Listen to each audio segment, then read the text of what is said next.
Welcome to the webinar, BPMN, What is it and why I should learn it? I would like to welcome you all and thank you for taking the time to join us today. Rick is so excited to have you all attend. First, I will address some logistical issues for the session and then introduce Rick, our speaker for today. A lot of material is planned for this one-hour webinar, so the audio will be muted for the remainder of the presentation to ensure that we are able to get through the entire presentation. We will not be able to hear you, but you will be able to hear Rick, so do not let this stop you from sending us text questions through the system during the presentation. We value your questions. If Rick cannot answer your question either during the webinar or at the end of the webinar, we will either email you or call you with a response. There will also be a recording of the webinar available on our website, smartersolutions.com, within 48 hours. You will receive an email with the link to the recording. And please know that as a participant in this webinar, someone with Smarter Solutions will be giving you a call. If you do not want us to contact you, please let us know in the feedback survey at the end of the webinar. I will now introduce our presenter for today, Rick Haynes. Like I said again, he's so excited to be here and to be talking on the subject of BPMN. He's done extensive research on the topic and is thankful for all of you all joining in. Rick has over 20 years of Lean Six Sigma experience as a practitioner, and he's one of Smarter Solutions' senior instructors. Through Rick's career, he is certified as a master black belt, a champion, a yellow belt, lots of belts there, Rick. Yep. Along with teaching and certifying professionals in all the Lean Six Sigma areas. His personal Lean Six Sigma work has spanned nearly all business types, including manufacturing, transactional, and research and development. He has worked in all levels of the business, from entry level up to a site engineer manager. His life experiences and skills will provide you with an engaging discussion today. Again, thank you for joining us, and I will turn the presentation over to you, Rick. Thank you, Alon. And what we talk about, business process modeling and notation. And she's right, I am excited. When I first learned about this, I'd say it talked to me. I've spent a long time in process engineering and Six Sigma. In the whole process modeling with basic flow charting has always bugged me in the fact that it was a little too free-form. You could do anything you wanted with it, and I went to a different company or even a different work group, I'd get different diagrams for the same process. I've also, through the Six Sigma stuff, liked to make simulations of processes based on a flow chart. When I saw the BPMN, it really came from one of our clients that shared it with us, and I go, this is really neat, and looked it up and realized that this we'll be talking about today is a standard across the world by a single group that everybody's sort of adopting. It's big in the business process management field, but we're finding that it's used just for defining workflows in lots of businesses. So what I'm intending to do on this webinar is to explain it, show you some of the stuff I like about it, and hopefully at the end I'll convince you that, boy, you need to go learn this stuff because it will make you better at what you're doing today. So let's go dig into it. We're talking about what is it, some of the standard formats. I want to also compare it to some common tools that we all should have learned, basic flowcharts and value stream mapping. Now, it's called BPMN, Business Process, oh, and I got it wrong. It's modeling and notation. It's business process management tool, but it's really business process modeling and notation. I believe with the latest revision, they slightly changed the name. But it really is just meant as a method to diagram business process workflows. Now, you're going to hear me talk about language we didn't really talk about when we teach process mapping, but a workflow is the sequence of actions done in a process. It's got a very standard format and language that goes with it, and there is an international group called the Object Management Group that manages all this. Right now, it's on version 2.0. It is really the common language for all business process management software vendors it's becoming one of the functions in nearly all the major flowcharting programs too. Well, let me start you all with a question. I'm really going to ask this question again at the end to see how I've changed your beliefs. So right now, if you look at the first question, I'd like to know how you would compare this business process modeling and notation, or BPMN, to traditional process mapping based on what you know at the start of this webinar. That BPN could be a lot better or process mapping a lot better. To the middle is you're neutral on it. You really don't have a preference. So if you'd pick one on there, it's always fun to do a baseline before we go actually measure what's going on. So I appreciate lots of your putting in here. It looks like about the same's winning right now. But again, I guess you can't win or lose. That's the most common one. So Alon, if you give another few seconds and close it off and post it for all of us. If you look at this, about the same is more than half of you. Some people like process mapping a little bit better, which is where I was until I learned more about the stuff. But there is a handful of you, or a good set, that really like BPMN. It'll be interesting to see how this changes. So there we go. If we move on, if you give me back the webinar. There you go, Rick. All right. This is sort of what one looks like. I took an extraction on one we've done and put some neat colors in. What are the first things you notice? Well, in the standard, the lines aren't straight, they curve, which I never realized I liked the benefit of it. Most process mapping use right angle corners. It's got a lot of the same symbols. It's got rectangles, it's got diamonds, but you should also see the little clocks and such in there.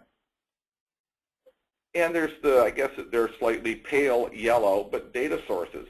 You'll see that it includes where information systems connect, but it also allows you to, with a standard format, indicate things that go on and triggers and exception flows.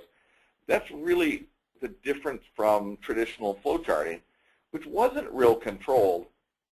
This allows you a lot more flexibility to truly define what's going on. So what is common? This little diagram. Instead of rectangles, they're rounded rectangles, includes an activity where things are done. It's got diamonds to show decisions. It's got arrows showing sequence paths. Now, before I go on to the next topic, again, as Alon brought up, please enter questions in the GoToWebinar interface, and I would be glad to be interrupted and talk about them as we go. I've learned when you're teaching classes, if students wait till the end to talk, sometimes they forget them. So it's good to bring them up when they come along. And she will just interrupt me when there's a good question coming up. So what are some differences that I see in BPMN? Well, you can look here. There's symbols that allow for better modeling. Now, it's interesting. They call it modeling instead of diagramming, because most of the time we're doing this, we're trying to model or describe a process that's existing today. So you're making a model of it. Now, the modeling also at some point can allow you to make a simulation of that model. But in reality, that's what we're going to call a model, is really the diagram. There's functions, there's formats that's quite standardized compared to regular flowcharting and even compared to value stream mapping. Most good diagramming programs actually have a format checker that it will indicate if you've got a non-compliant chart, which I sort of like because it tells you when you've got a dead end or you have a connection that doesn't really connect properly or a decision that's not labeled properly. It really helps you validate your diagrams. But there are standard rules. Like I said, there's validation checks. What's neat about it is it really covers 3 types of, I guess, actions. There's sequence flow, which transactions or products going from activity to activity. There's information flow with your information system, which I showed earlier with the database. But there's also another format that allows you to show communications with an external resource, such as your customer, a client, or such as that. It does include some good things, Swimlanes, and they added a term called pools, which I hadn't heard before, but it makes sense. When you have swim lanes, multiple lanes go in a pool. But I do think one of the real advantages is, no matter where you get taught about business process management modeling notation, they're understood by everyone. What's that? Oh, I just got corrected by Alon that I said note management instead of modeling. Right. But I'll work on that. That is actually one of the feedback notes that you did get. We've got a attendee writing in. We do want to make sure that we understand that it's model. Yeah, it's model. And it's part of BPM, which is management for an M, but the tool is called Business Process Modeling and Notation. All right, model. And I have it on this slide. Why is it called that? The business process is a recognition. We use this as a business tool. Modeling is probably the key part. It's where the diagram is used to communicate the flow, but it can also lead to simulation. But the nice thing about the new standard is many of the business process management software packages are becoming compliant with the new standards, so you can actually develop the diagram or the model in nearly any tool you're familiar with and then import it into a system that would lead you to quicker automation of a human process. The notation just has to do with, it's got a standard set of symbols. But it's more than just a drawing. I like some of it. They format, there's a start, there's an end, there's clear rules on how to end. It shows information flow. It's got special symbols that deal with actions and triggers, errors, exception flows. And probably the one that was the hardest for me to pick up at first is the symbols change slightly based on what they're doing. I'll show you a little bit as we go through here, but an activity also gets indication, is it a human action, is it an automated action? They've got little symbols that roll in there that when you create the graph, you then modify the settings for that symbol, and it changes how it looks. So once you figure it out, it's good. But you have a question, Rick? Oh, please. Going back to your previous slide, for simulation processes, do you tend to capture additional information to aid in modeling? Yes, you do. The diagram itself is just a sequence. When you actually go to modeling, you would input data with each activity as how long they took, how many resources they take. You could put in an error rate that randomly occurs, but there's a lot of information you put behind the scenes so that you can actually run a model. But it's very similar to the information you'd put behind the scenes if you're going to take it to an automated process also. Because it's more than just a sequence. You have to define the interactions, the behavior, who's involved, and all that to each of the activities on the screen. So yes, there is more.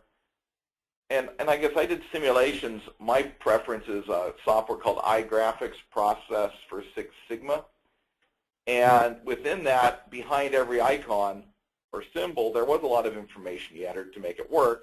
But the difficulty in that is to really make a process map into a simulation. You had a whole bunch of different artifacts or things you had to add in there to allow you to simulate it. You don't need the same amount of modification visually to turn a BPMN into a software, into a simulation. Great. Thank you, Rick, for that question. All right.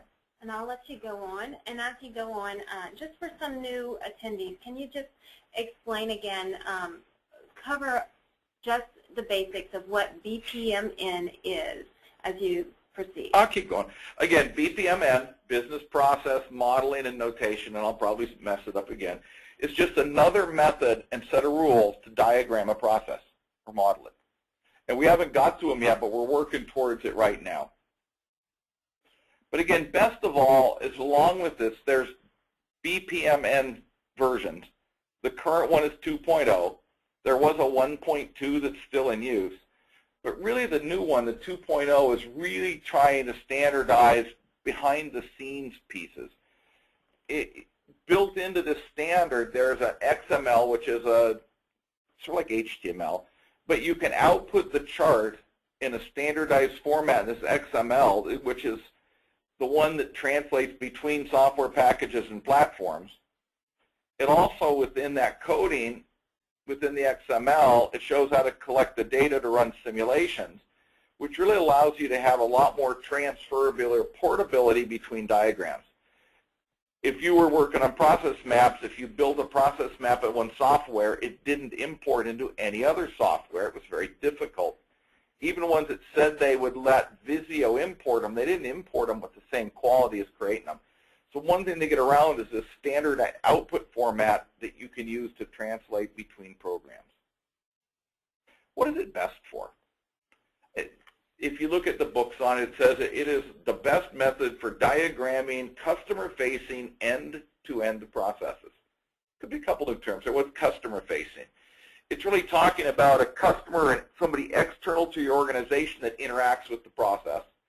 And there's some real good reasons that is done better with BPMN by the way you draw the communication in there.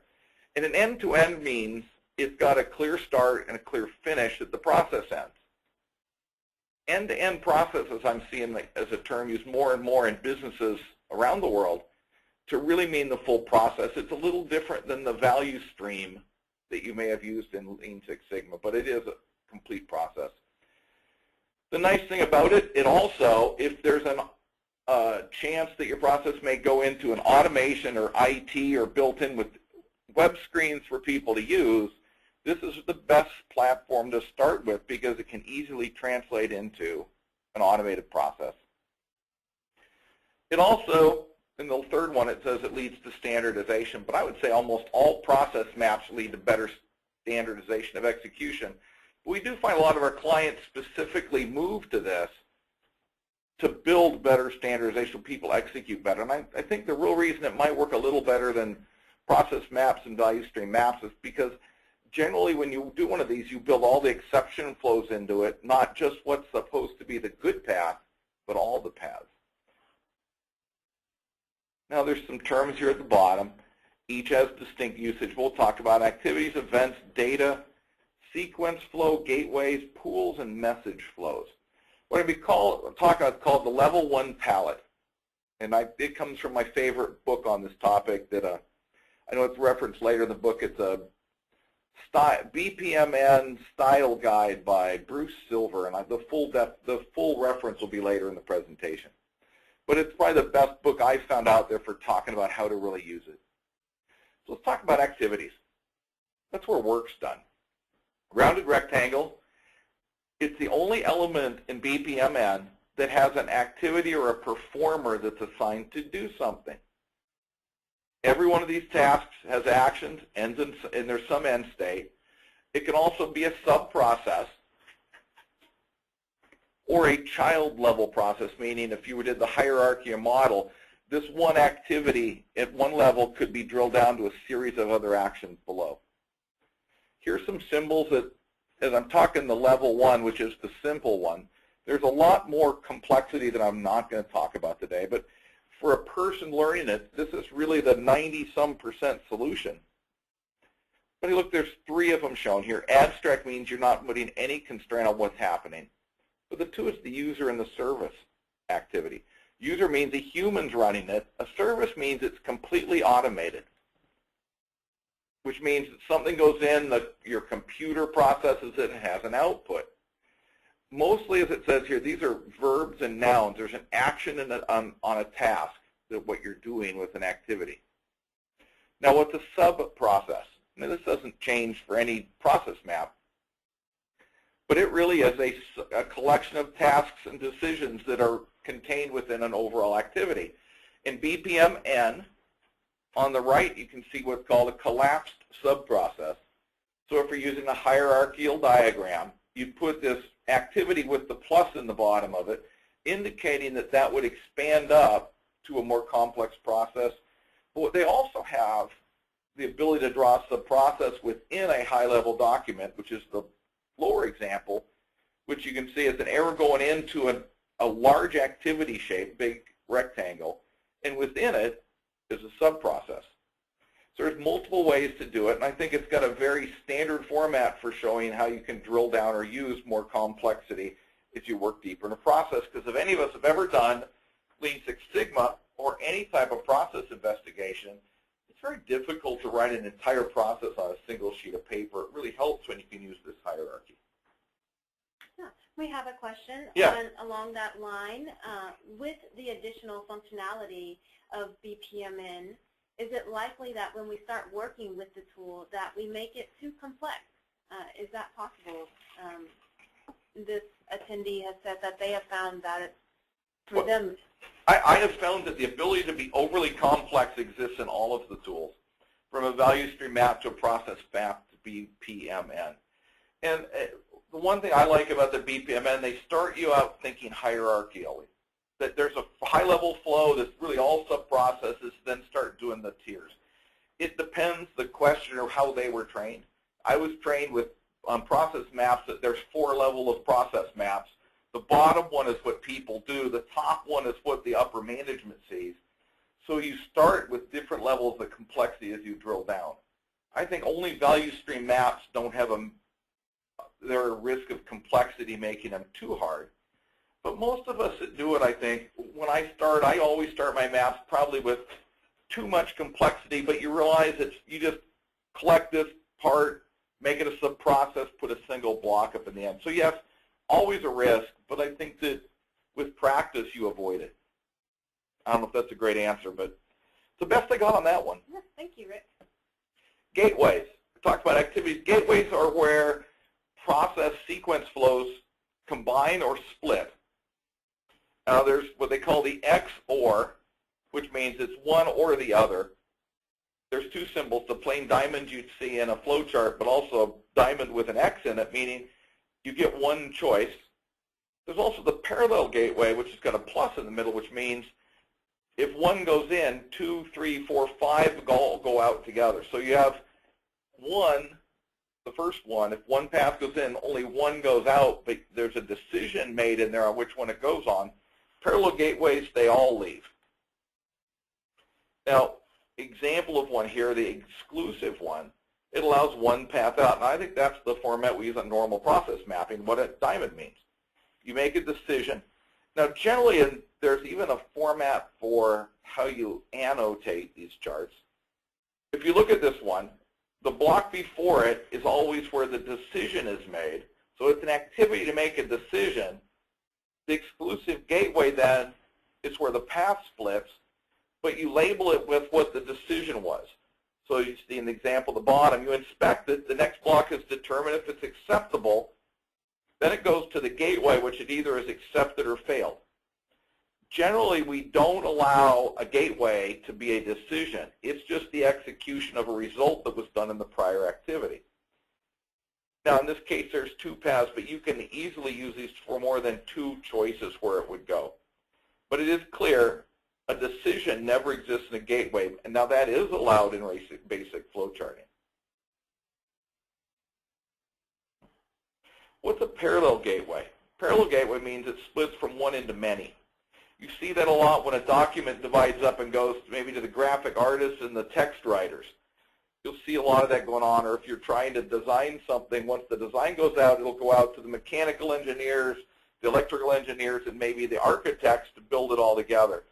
But it's clearly when one goes to many. It's also used when a whole bunch of them come together. Nice thing about a parallel gateway, when it's returned together, say it splits off and you have a mechanical contractor, electrical contractor, and architect, all these 3 paths would join back up together in another parallel gateway join that says until all 3 of them arrive back there again, it cannot move on. So it's got a very distinct usage, which makes the sequence flow a lot clearer when you go run it. Now, this is somewhat of an example of what's right and wrong. You'll see some of the notations. The most correct one is at the top. So you show a parallel gateway that splits into the 2 activities. It goes over to the next parallel gateway where they join together, and if one gets there early, it waits for the second one before it goes to activity 3. The middle one is also equivalent because 2 lines leaving an activity means it leaves on both of them. But the parallel join is required. Now, what it's saying here is incorrect as the bottom one. You would never bring 2 parallel paths into an activity because by rule, when anything gets in there, the activity starts, when really you'd want the 2 to join together. Rick, can you talk real quickly while we're looking at this screen? Yes. Tell us again, what is the symbol for the decision versus a gate? Well, they're called gateways, but it's actually a decision. So gateways is the term. Any diamond like this one right here is called a gateway. And I'm going to go back to there. If it's an exclusive gate, which means it only gets to go on one path, it's got an X in it. If it's parallel, it's got a plus. Think about that plus meaning it's more than one path going out. And the example comes here. This one would show there's a plus, both paths leave, and because it comes back to what's called a join gateway, you will get the two come together, and they wait together. In standard process mapping with a model simulation, there were such things as gates, and we called it a gate that it waited, all the process transactions waited until a condition was met before the gate opened and it left. So that's somewhat of the same terms here. Consider this gateway, as in this case the second one. The gate stays closed until all the components catch back up and join together and move on. In some cases, you could look like a batch. You rebatch all the pieces back together, where the first one could be an unbatching, where you send different parts to different people. But I hope that's explaining it some. Okay. So, and can multiple, this is a question from an attendee, but can multiple decisions come out of that? Multiple paths can. Again, if, like, let's say activity 0 here, what would activity 0 could be? This one really isn't a decision. It's you write your document, and it's going to be, and by your business, you've got to send it to 4 different people for approval. Maybe IT and management and HR. You would use a parallel gateway so that the document would be routed to everybody at the same time, so all the work would be done in parallel. Then it would come back and join together in another parallel gateway until you got everybody's comments back before you moved on to a revision. That would be the case we'd be looking at for the parallel. Okay. We have a number of questions coming in, Rick. Would you like me to shoot those to you? Yeah. Okay. We have a question. Have you used BPMS as the analysis tool and a Kanban board as the implementation tool? I'm not sure what you mean by BPMS, but BPM, there's software suites out there, if that's what they mean by the BPM software. I haven't spent a lot. There's so many different software packages. I haven't done a lot of the, I haven't really done anything converted to automation yet, but I have worked with up to the simulation point where it's turned over to that. Kanban boards, a very lean term. I use them in manufacturing to manage flow in a factory. Similar that you'd use a, gosh, I can't even think what the term are. There's an electronic way that uses flow control to track things through the organization. I probably wouldn't think that this type of model would work with a Kanban type board to track stuff, because it's intended to take you where it's all computerized, and mostly when people go to Kanban boards, it's because they're trying to avoid the overt computerization and make it more visual. So that's about the best answer I have on that one. Okay.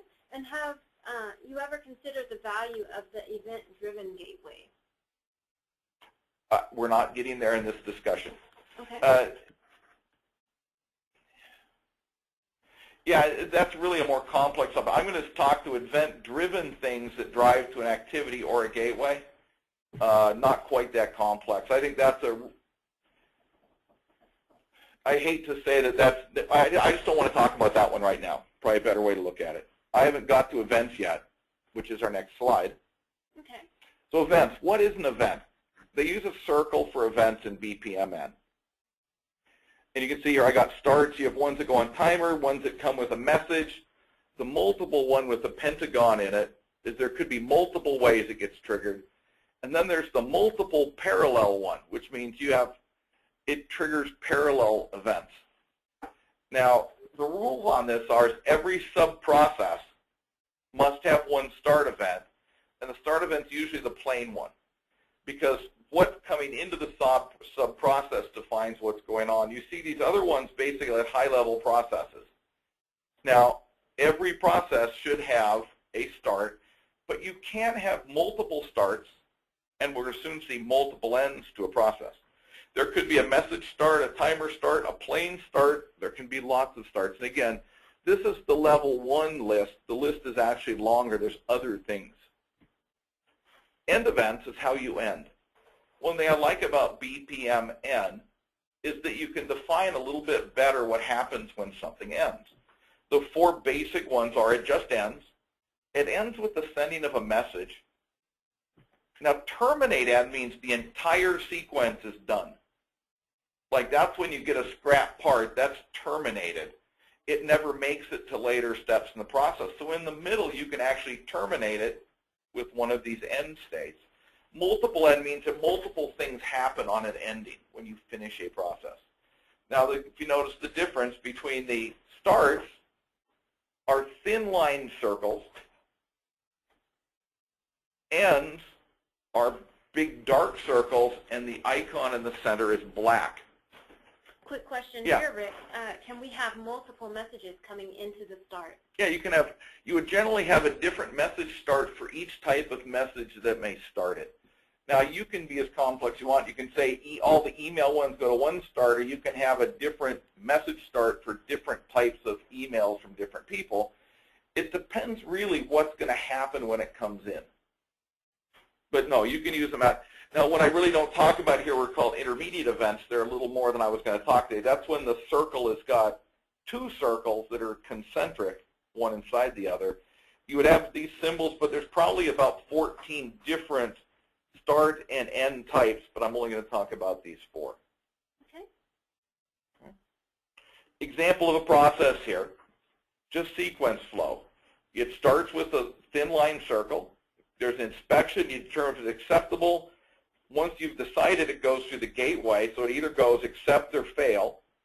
Activity 1 could be a rework. It could be a marking of scrap or a paperwork step.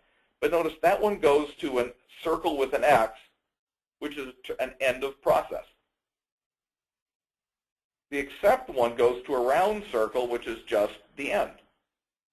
Now, it's important to do it this way. Now, if this was even a sub-process, the next step after might take different actions depending on which end state it actually ended in. This is a big difference from process mapping, I think, and value stream maps. When I was taught process mapping, everything comes to the same end point.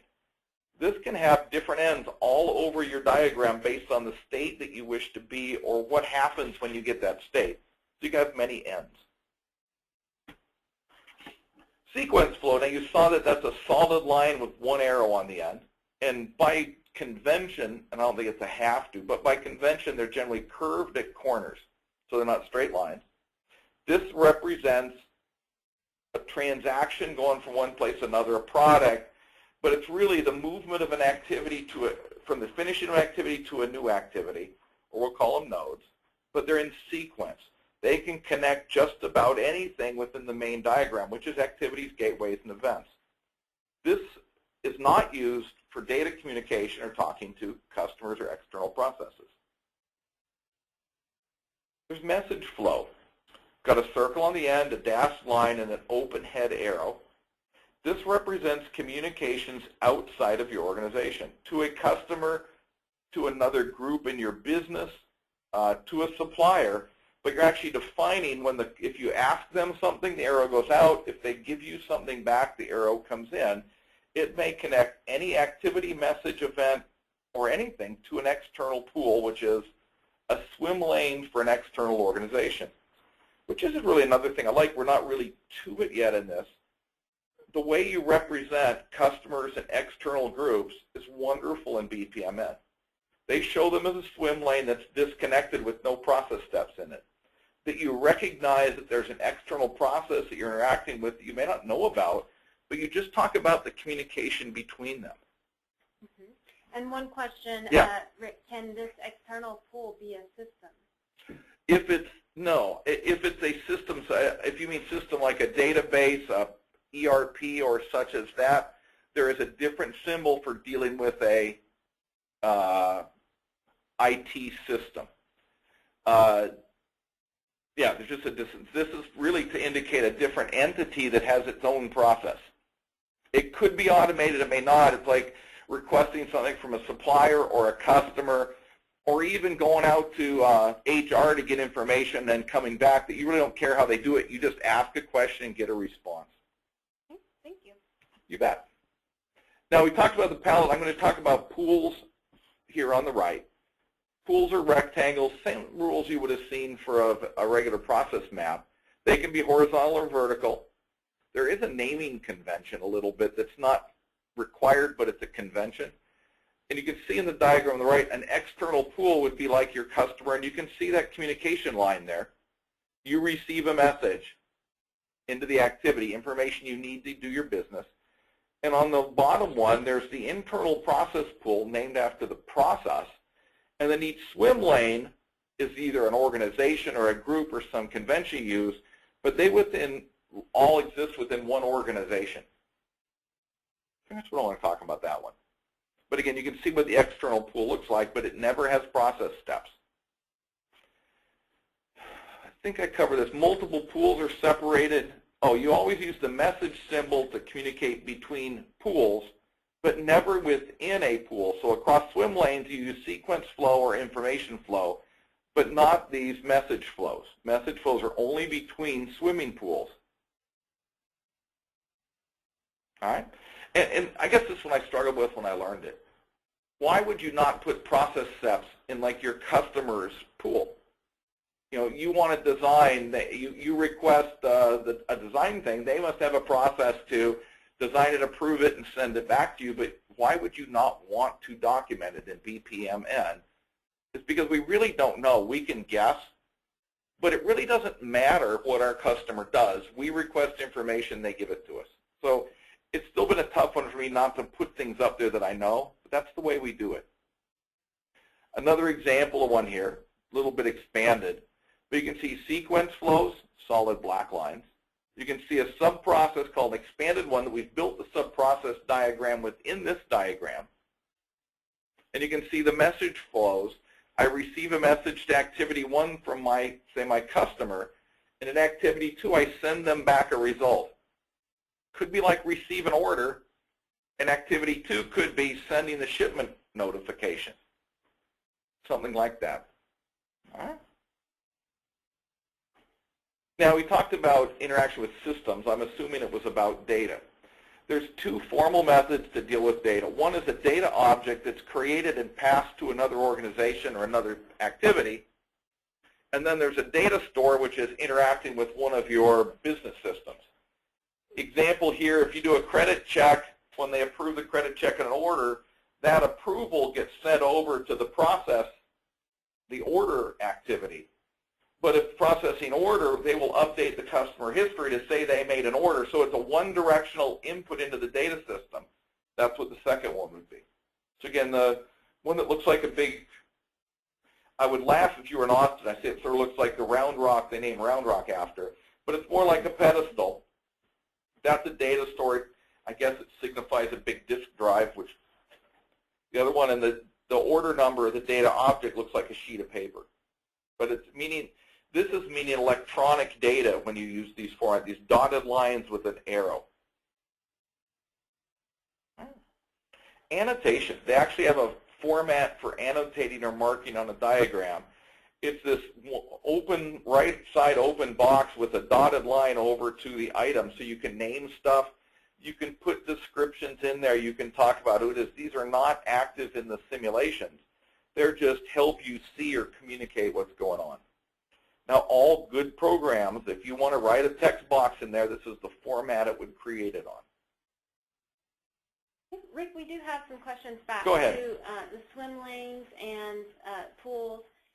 Regarding the pools, would you have a separate internal pool when you have a span, when you span a capability value chain? No, by convention, everything that's internal to your group stays in the same pool. It gets a different lane. There are cases where you would use an external pool that is internal, would be if there's another part of your organization that really isn't part of the process, but they need to provide you something, or you need to send them something, such as HR. If you were diagramming the new hire process for operations, and as far as you care, as you sent a request for resumes to HR and they sent you back resumes, you would treat HR as an external pool because you really don't care how they do it. It's not part of your business. But if you were trying to look at the whole system, you could make HR one lane in your corporate pool, and it does interactions with maybe a job hiring place like monster.com that it would post a request and get back answers. So it really, where it becomes a swim lane or an external pool, it's got to be, the best advice is it depends if you have authority or cognizance about the actual activities or behaviors that are taken. If you are part of that, it goes in your swim lane, in your pool with a different lane. But if it's really just something that you just ask them and they give you back and you don't care how they do it, it becomes an external tool. Okay, gotcha. And then the other question, if you have multiple interactions within a system, can the system have its own swim lane? It depends. And I'm going to go back by rule. If the system is an IT system that's a data store, you're storing stuff, taking it back, it uses the data store. But if you have a sequence of activities or actions that are taken within a system, being an IT system, yes, it can have its own swim lane because it really is a process sequence that's going on. And I think at some point, a lot of the BPMN work we do, this diagram, most of it will probably be, in many cases, created in a system that the humans interact with. So yes, activities that are in a business system, a process or workflow would end up with activities and gateways in it just like this. Okay. So how do you represent a cross-functional activity? Which pool does that belong to? Well, cross-functional, if they're all people that are working together for the same general manager, they'd be lanes within a pool. So again, it defines whether they're external, internal to the process itself. If cross-functional means if they're all working in the same company, they'd be in the same pool. Now, the convention, if I'm doing a cooperative effort between different companies and some joint activity, I haven't seen it done. But again, I'd say it depends on the same rules. If you've got an overarching authority over 3 different companies that are working in a joint activity, like if Boeing was developing an airplane and they had to have parts done at different areas and assemblies, sub-assemblies all come together, on a macro sense, they would all be in one pool. But if you're looking at just your area, it might be an external pool. So a lot of it's got to do with your view. Got it. Well, thank you, Rick. You are really explaining this really well. Well, thank you. What you guys are getting is some of my experiences. I learned this over the last year of how it's been explained to me. So an example I have here, we're going to walk through sort of how one looks. This is checking in at a hotel. If you think about checking in, and we probably have all done it, there's a process that executes at the front desk. You are an external pool to the hotel. So you can see you come in, they ask you, do you have a reservation? If you say yes, they check for it. Oh, I went the wrong direction. But what happens is they ask you for your reservation or your name, then you go back and you give it back to them.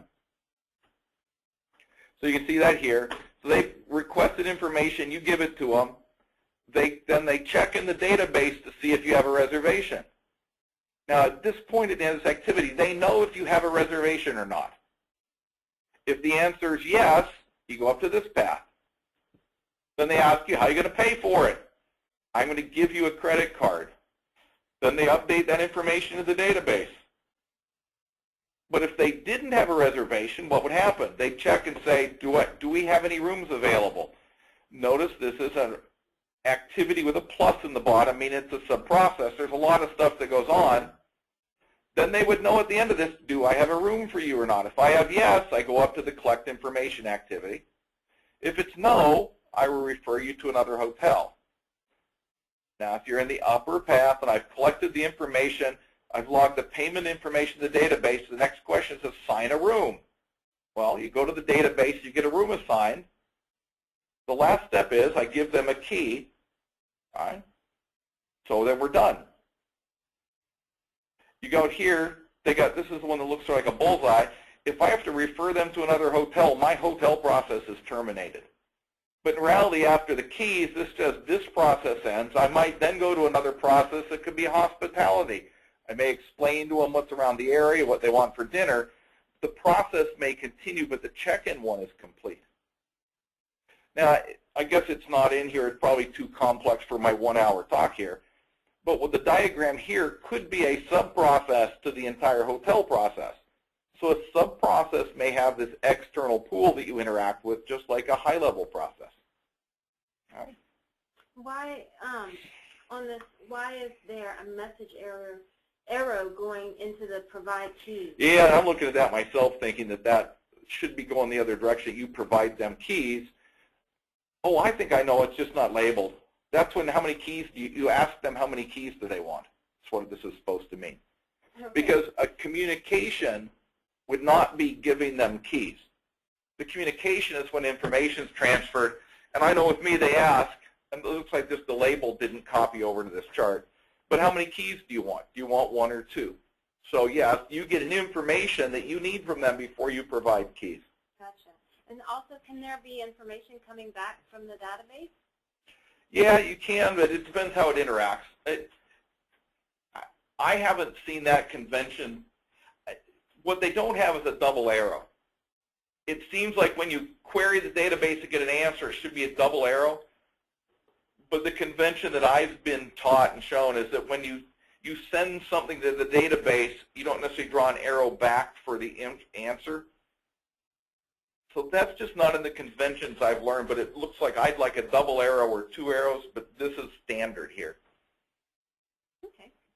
So that one I don't have a great answer. I don't really care for that, but I know what it means. All right? We're just about to wrap it up here.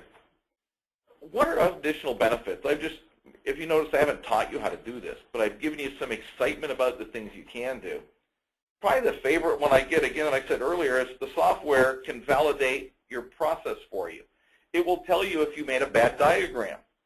There's the 4 symbols that can be modified, which are activities, gateways, ends, and starts. And finally, Visio, which is probably the most popular out there for usage. In their brand new version, they actually now finally added BPMN 2.0 to their software. Before that, if you wanted to use it, you had to buy an add-in to Visio that allowed you to have all the functionality. So now finally in their newest version, you can build these straight. And the middle one, I'm going to show you real quick what I mean by that. I think this will translate well. But here is an icon, a little Visio diagram. If I select one of these, I can right-click and it can change the task type. Say this is a service one.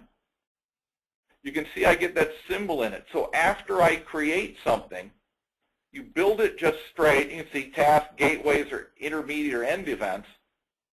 I can then, once I get the basic diagram, I add the complexity with right-click in case of Visio, but you can modify them. I can change an end. Same here, right-click, what event type. This is an end. What's the result? I can make it a message end, an error end. These are the ones I haven't talked about. But say I want it to be a message. So what you do is you build the diagram while you're talking, and you can add some of the later information after it's been created. It's one of the things I like about it. It doesn't change symbols for a lot of the complexity. You can do it after the fact. And so, Rick, can you Yeah. kind of tell us a little bit? This question came in earlier, and it's coming in again. What software can we use for standalone BPM modeling and simulation? There's supposedly lots of them, and I do not know them all. Visio 2013 does have it. I personally like iGraphics, which is IGRAFX. It's a product from Corel, I believe. It's got simulations built into it. Visio does not. If you want to do a simulation of Visio, you have to buy an expensive add-in for it. But my guess is the other ones out there are all going to have it soon enough. I think the newest version came out either early this year or late last year. Other ones I've seen people use, Smart Draw seems popular. But if you have a corporate business process management suite, they all have flowcharting programs too. And of course IBM has one. Well, I assume, yeah, because they bought Lombardi, which was a BPM provider. My guess is they have one too. But if everybody moves this new standard, I can use any software package to draw it, then import it into the software that I use for my BPM piece. And you're a Mac guy, although you use a PC at work. Do you have a recommendation out of those you just mentioned for Mac? I have no idea what kind of stuff runs on a Mac. If I had a Mac, I'd make it a PC to run the stuff. My guess is there's many of the BPM suites can run on multiple platforms, but most of the basic charting programs are very operating system specific. But Alon's right, I use Macs at home and PCs at work, so the two don't mix sometimes. So I don't have a lot of advantage on that.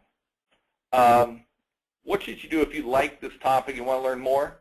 Take a course, which we do have one. Buy a book. I'm a reader, but this is the full reference to, I think, the best book out there for BPMN. It's called Method and Style, the second edition, which is BPM 2.0 compliant, by Bruce Silver. I think across the board, people believe this is probably the best book out there to learn it. And then just try it. I mean, it was enough different that I first tried to wade in with the software and just play with it, and I didn't understand the strict formatting. It was very difficult for me. I even complained to one of the software vendors because it didn't work, as they sent me a polite note saying you should have taken our tutorial. And they were right. We're actually going to be adding this week at Smarter Solutions. We're moving so much towards it, we're going to be putting it in our Lean Six Sigma classes, even though it's not in the body of knowledge, because we think this would be a best practice for all the Six Sigma folks too. Now, my exception here in the yellow note, we only covered some basic stuff. There's a lot more to it, but this stuff can get you through nearly every process. You need more complexity if you're going to take it to an automation, but it really doesn't take much more than this. Let's talk about the difference between this VSM and process maps. If you've seen a value stream map, we have an example of one on here. But they were intended to diagram a value stream, which is really an enterprise, a high-level process with a supplier and a customer. They never allowed branches. There was no exception flows. It was to be the most common path through the process and very linear. It had a different goal. It was to document a high-level process. You used it to document a huge amount of data about a process in the process blocks. But its purpose really wasn't modeling the process. It was to diagram it to know where time and quality goes to be the baseline for an improvement. So it is really not that similar in use as a value stream map. Plus, value stream maps don't simulate very well. And the format, albeit standardized, is there's not a lot of differences. Not a lot of standard things, the icons, but the rest of it you can do with it as you want. And we had a question on this earlier, so I'm glad you brought this up. In value stream mapping, there's the information flow and there's the physical flow. But we're talking about BPMN. Are these combined into one flow or kept as No, the information flow would be the data stuff. It's a dotted line arrow to a data system, would be to a data flow. So that would be the thin lines in the value stream map. Then there's also the communication flow, which is the dashed line with the open arrows and the circles. That could also be considered an information flow in a value stream map. But if I look at this, communication to a supplier would clearly be the message flow. But if the planning department, which is here on the center of a value stream map, is doing to a production area, that would be a message flow, or it could also be a parallel gateway as they have to supply you something. Depends if you make it an inside your swim lane or not. So it would be a combination of them. One thing that value stream map does is these arrows between process blocks, which in this case are open arrows, indicate is it a push or a pull or a sequence pull. I think all these are all pushes by the way they're drawn. But BPMN doesn't necessarily talk about how it goes. It assumes everyone just goes, whenever it's ready, it immediately moves on. Flowcharts. The example one we use in our classes about shooting a catapult, where you got setup, operation, inspection, data collection, and analysis. Same rule as BPMN. If all these are all done by the same organization, it would be one big pool with 5 swim lanes. But you can see one big difference, I think, comes in this next to the last row. It says, record your data. Have you taken 100 shots? Notice there's a question that's being answered in a decision step. BPM, that would not be allowed. You need to have another question. how many shots have been taken. One path would be over 100 and one would be less than 100. It also doesn't simulate well for things like that. There's a lot of extra complexity you put in a flow chart to simulate it. Generally, in a process map, we only show one type of flow, which would be transaction or product flow. When I get to BPN, you can see there are swim lanes. They talk about different pools. There are 3 different flows. There's the information, the message, and the sequence. There is a lot of metadata or information that's stored with each activity or icon, but also because it's such a standard format, it easily converts into a simulation for an automated process. Now, here's some basic symbols for what I was talking about today. If you want to write in and ask, I'll send you a PDF that have these icons on it. I know it helps me when I've been going through it to have these next to me on the table when I'm reading or working. Then I have to having to plug through and click things on the software package to see them. But you'll get contacted after the webinar unless you choose to opt out. But please just write back to me, and I think my email address will be at the last slide. If you just want this PDF, I'd be glad to send it along. Now we're back to our last question. Well, that's the same one again. I really want to know, did I change it? Because, why do we do webinars? It's not because it's fun. It's to see if I can change people or make people think about stuff differently. So I'd like to exactly the same question, but compare what you do BPMN to process mapping based on what you've heard in the last hour. So Alon's collecting it here, and it looks like it's moving in the direction that people like BPMN, that's modeling and notation, a little bit better. I appreciate it. Alon, if you give it a few more seconds and then close the poll, let's see what we got. All right? All right, here we go. And what you should see is, if I can do math in my head, it's 48-37. That's around 85% of you now think BPN might have an advantage over process mapping. Versus the 56. We were 56, about the same. So that means that I guess it makes me feel better about giving the webinar because people learn some stuff. Now, I wish you would go back out and try this on your own. But I think you will confirm what I just saw on that poll. If you'd give me back the webinar now. Great. We do have a course here, relatively new. We call it the Level 1 course. It's 2 days. You got to bring your own software. It can be anything, though, which is nice. And I think that's, when we teach it in Six Sigma, sometimes we force people to pick flowcharting software. But in this case, you can take just about anything. 2-day course, instructor-led. Right now it's in Austin. We can teach it anywhere. Coming soon, there'll be the Level 2 course, which talks about the other types of activities, events, and gateways. And we'll be having an online version of the course sometime next year. It's just a little slower to build an online course. I think it's coming up in February, the next time this course is held. But if you're interested. Oh, and it's on our website. There's a link there. If you go on our website, look at our business system, and then look at skill offerings, you can see other different courses we're building together to deal with business systems. So that really is the end of my topic of what I want to talk about. Again, I talk about what is it, some of the standards, and comparing it with flowcharts and value stream maps. Again, a lot of the stuff I take out of this because I really like the book deals with Bruce Silver's book, BPMN, Method and Style. I guess we're open for more questions. We're getting right down to the end. Sure thing. Thank you guys for hanging around with us for an hour. We will address some of the questions that are now coming in. Rick, are there plans, you just talked about the course, are there plans to combine both of the courses into one?